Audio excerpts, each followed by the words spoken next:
रजत ने किया आसिम वाला कांड, रोहित शेट्टी के सामने तमाम हदें पार कर दी और यहां तक आप घर वालों को छोड़िए, जो देखने वाले कंटेस्टेंट थे वो तक हैरान रह गए। भाई कहानी कहां से शुरू होती है?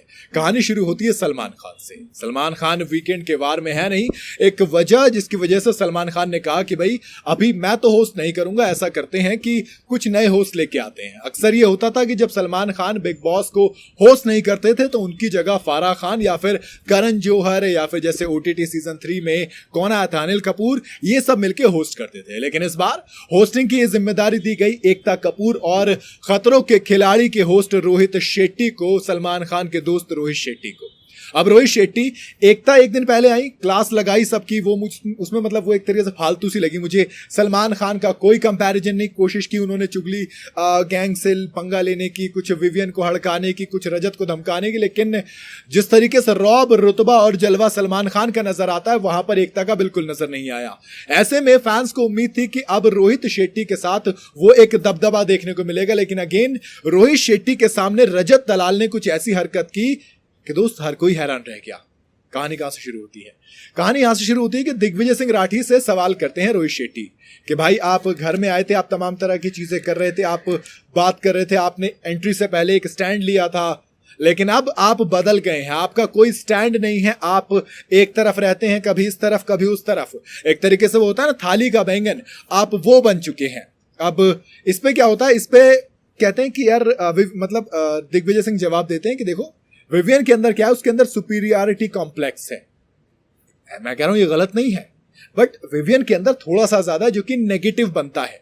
अब यहां पर तो जो है जितने भी आए सबके सब कंटेस्टेंट हैं और सब कंटेस्टेंट मतलब सब बराबर हैं। आप स्टार हो गए अपने घर पर, हो गए आप स्टार, हो गए अपने शो में हो के।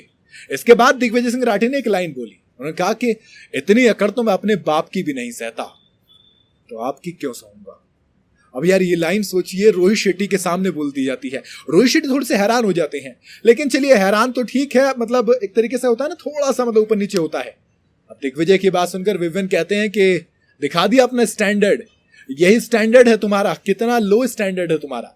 अब अगेन वही जाट बरादरी वाली बात आ जाती है, जाट के ऊपर एक आता है तो दूसरा जाट थोड़ा सा बौखला जाता है, यानी कि रजत दलाल को गुस्सा आ जाता है विवियन के ऊपर। वो कहते हैं कान पे रैप्टा पड़ेंगे स्टैंडर्ड। अब जब कान पे रैप्टे पड़ेंगे, यार ये वाली बात रोहित शेट्टी के सामने बोली जा रही है, तो आई मीन कितना शॉक्ड है ये। आपको याद कीजिए आसिम ने इस तरीके की हरकत की थी तो हर कोई हैरान रह गया था। हालांकि रजत दलाल ने जो एक चीज अच्छी की वो ये कि उन्होंने एक बार भी रोहित शेट्टी को कुछ नहीं बोला, वहां पे विवियन को बोला। लेकिन ये वही रजत दलाल है जिनकी सलमान खान के सामने आवाज तक नहीं निकलती है।